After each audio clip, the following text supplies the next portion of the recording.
8 août 2022, 8 août 2023, il y a exactement un an que les enfants de Toumaï se sont retrouvés à Doha au Qatar pour réécrire une nouvelle page de l'histoire de leur pays. La dite histoire retiendra qu'une quarantaine des ex-mouvements rebelles ont signé l'accord historique de Doha. Garant de cet accord historique, légitimé devant les organisations internationales, le président de la République, le général Mohamed Idriss Déby Itno, a laissé parler son cœur. Profiter de ce micro, remercier très sincèrement aussi les politico-militaires qui ont accepté de signer, et j'exhorte les autres qui hésitent encore de venir signer. Parce que ce qui est en jeu, c'est notre pays.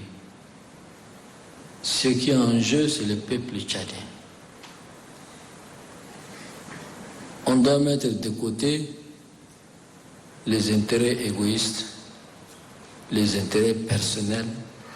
Juste après la signature de cet accord, plusieurs anciens politico-militaires ont décidé de regagner la mère patrie. D'autres sont rentrés au bercail sans condition.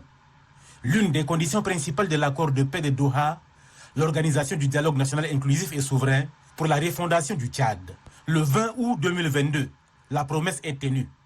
La capitale N'Djamena accueille l'ouverture officielle du dialogue national inclusif et souverain pour dessiner l'avenir du Tchad nouveau, voulu par le peuple tchadien, après la disparition brutale du maréchal du Tchad, Idriss Déby Itno. Pendant 45 jours d'intenses travaux et souvent des débats contradictoires, les Tchadiens ont prouvé aux yeux du monde qu'ils sont capables de régler eux-mêmes leurs problèmes. Mes chers compatriotes, dès la clôture de ce dialogue national, commencera le début de la mise en œuvre des résolutions et recommandations qui en sont issues pour atteindre les résultats escomptés. Pour ma part, je tiens à vous rassurer que ces pertinentes résolutions et recommandations seront exécutoires.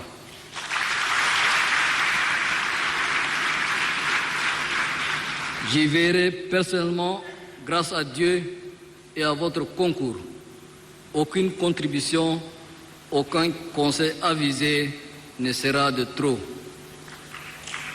À cet effet, je prends un engagement solennel devant Dieu et devant le peuple tchadien en tant que garant de ce dialogue, mais aussi en tant que soldat et loyal serviteur de la patrie, de traduire fidèlement dans les faits les résolutions de ces assises.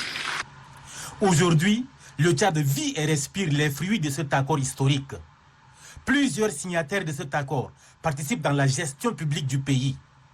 Et la refondation voulue par les 1300 participants à l'issue du Denis est en train de prendre corps.